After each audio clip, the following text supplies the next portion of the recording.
What's up, comic fam?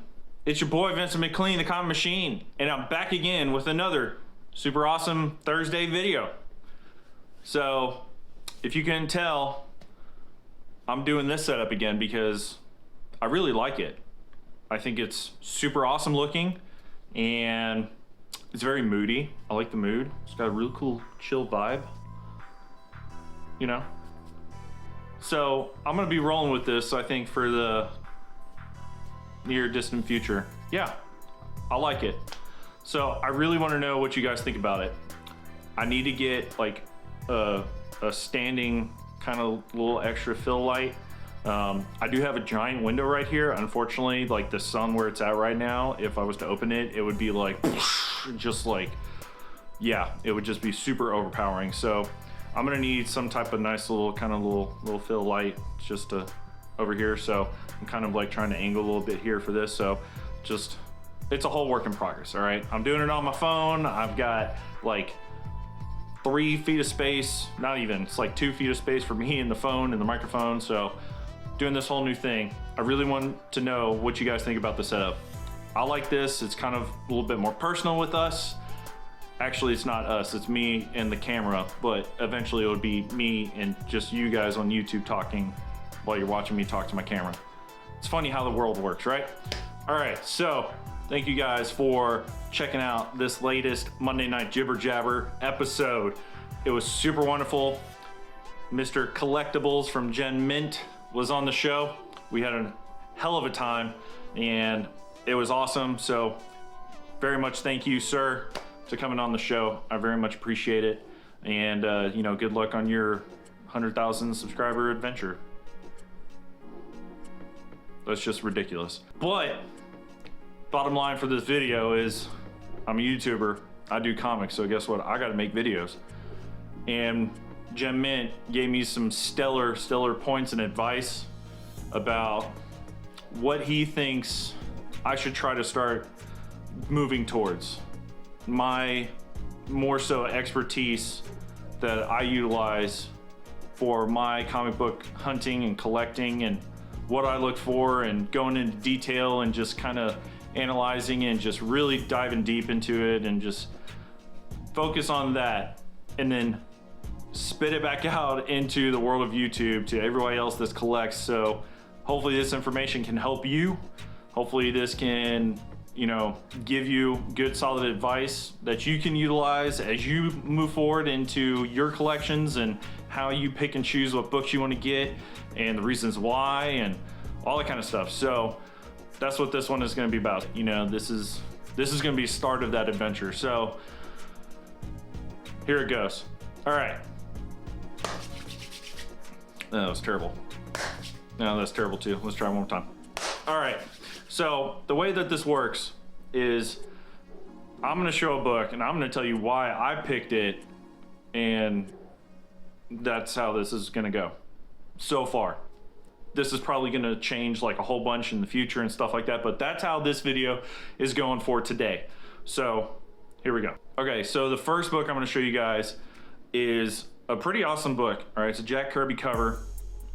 It's one of his more, I guess, is it prominent? I would consider it prominent. I mean, he was part of the Apocalypse world and, you know, just kind of was a captive there and just pretty much in bondage the entire time. And that's Mr. Miracle. Scot-free, which is hilarious, by the way. I remember when I told my wife who this was, you know, it's Mr. Miracle. His real name is Scot-free. And then she just kind of looked at me and she was just like, really? You know, it's just really kind of funny. But I picked this book up because it's an iconic cover. It is the first appearance of the Female Furies, but that's not why I picked this book up, as well as many of you probably. It's because of the cover. This is the number 6 issue, and it's just him flying through like it's like a jet-packed, you know, chair that he's just all tied up and locked into. And if you're a Mr. Miracle fan, you know about this book. So that's one of the reasons why I picked it up, is because it's just a classic cover. I tend to go for classic covers if it's not going to be for a number 1. And then the classic cover starts to kind of get more more picky. So it's gonna be more by the artist. So, you know, you got like your Neil Adams, you got your Jack Kirby, you got a whole bunch of other people that I'm completely like skimming over, but it's Jack Kirby. That's enough said. He's the king. So that's why I picked this book up. The other reason why I picked this book up is at the time when I went to go buy these other books I'm going to show you here, I had a trade value. So I took some books into the shop and said, hey, I'm done with these. Do you want them? If so, how much will you give me for trade? I'm not looking for cash. That's what I tend to do. That's how I get the books that I get most of the time. If I'm not dropping cash, I'm doing a trade.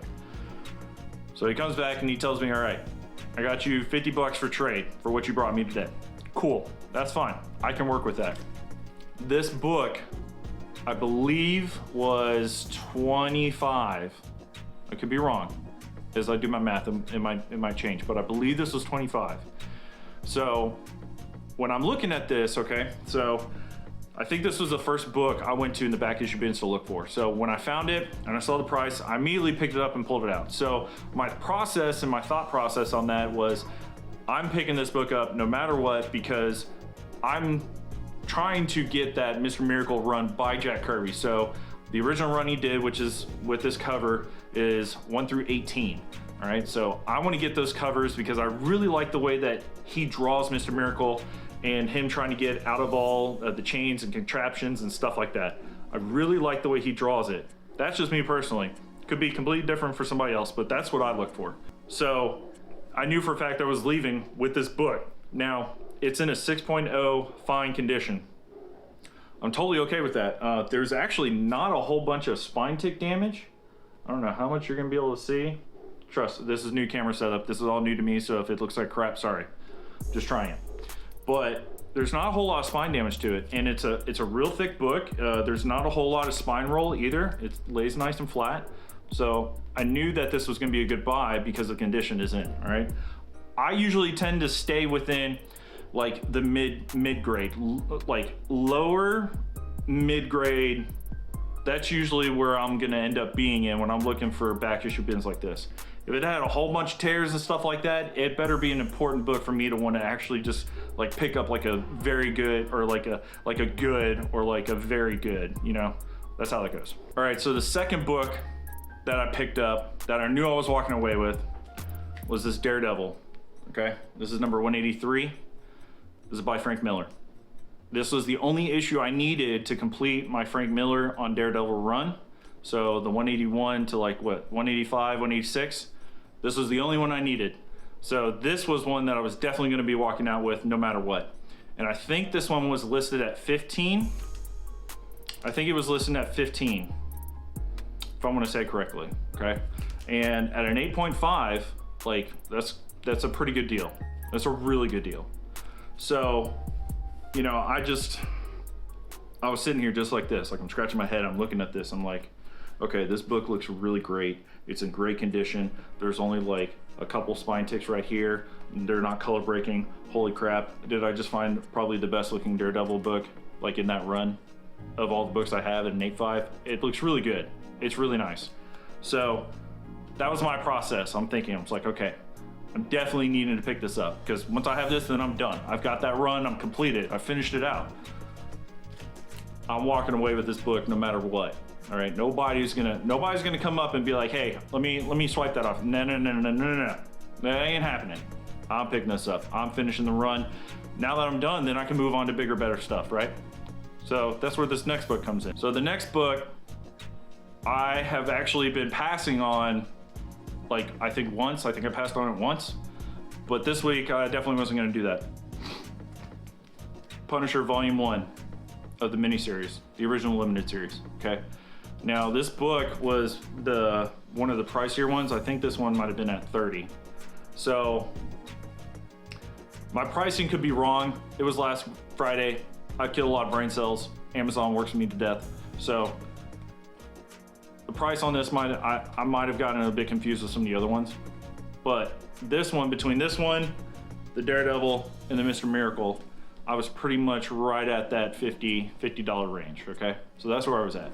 So I was really kind of debating on, what I wanted to do. If I wanted to keep this or maybe go to something else or whatnot. But I really wanted to pick this one up because this would have allowed me to complete having all of the Punisher #1s, like the big ones, War Journal, the limited series, like Max, you know, like this would be helping me get all that put together. Warzone. So that was the reason why I wanted to pick this up and leave with that book. So, but I wasn't entirely sold on it, okay? Even though it's in a 7.5, like I wasn't entirely sold on it. And it looks pretty good. It's this top staple over here is kind of rolled over a little bit. This bottom one's more on the spine, but it looks pretty good. It does. And it's a newsstand. I didn't really notice that until I went to check out. But there was one other book. So this book right here, Saga of the Swamp Thing, #1, in an 8.5, very fine plus. Now, it was a toss-up between this one and the Punisher, frankly. And I'm sure a lot of you are like, what are you even talking about? That's not even like a toss-up. Well, here's the thing. This book in an 8.5 was priced at 18 bucks versus the limited series Punisher #1, which was like 25 to 30. So I'm having a bit of a conundrum here. So I'm doing math in my head, okay? So if I get those other 3 books and I don't get on this, what do I got? If I just add this one, how much more extra am I gonna end up forking out? Obviously, I forked out the extra cash so I could walk away with all 4 of these books, which is fine because I only ended up paying like 23 bucks out of pocket. That's it. And I got a really good looking book, okay? Like a Saga of the Swamp Thing, #1 and a VF Plus. There's like, I can feel like 3 spine ticks and that's it. This is a really good looking book. This is a good book. And I'm a huge Swamp Thing fan. I don't know why. I just like Swamp Thing. But I wanted to get more books in higher grade or as close as I could with a price point I can fit in. So that's why I decided I'm gonna pick this up and I'm gonna get the Punisher one so I can finish out my Punisher #1 collection, whatever you wanna call it. So being able to have all of those books in my collection, like in this haul, helped me finish out a series, pretty much gave me all the #1s for the big key books for a character. And then I was able to get an iconic cover and then a really good #1 for Swamp Thing. So that's kind of what my process was on this particular haul, why I decided to pick those up and how I went about it. I'm sure I messed up and forgot like 8 million other details that you probably are gonna ask about in the comments down below. So just put them down there and I will do my best to remember exactly my state of mind while I was doing that. But that's pretty much what I have to give you guys on this particular haul. So that's just the process. That's how I go about it. That's pretty much how I was able to kind of come up with the rationalization to pick up the books that I had for this particular lot. So let me know what you guys think. Do you guys have the same kind of conundrum sometimes, or do you have like a more, you know, in-depth analysis of how you decide what you want to pick up or anything like that? Just put it down below. Let's talk about it. So that's all I got for you guys today. Hopefully you enjoyed this video. Hope you like the way it looks. Trying some new stuff and I'm gonna stick with it if it looks good enough. So there you go. That's just this week's video. That's all I got. So I'm gonna catch you guys on the next one. Stay tuned for next week's Monday Night Jibber Jabber. Make sure you have your notification bell hit on that so you don't miss out. Starts at 8 p.m. on Mondays Central Time. And then keep an eye out for my Instagram posts so you'll see the thumbnail for what I'm gonna be talking about. I still gotta figure that out. It's Wednesday when I'm recording this, so I'm gonna have a few days to figure that out. But there you go. That's all I got for you guys today. So you guys have a wonderful day and I'll catch you next time.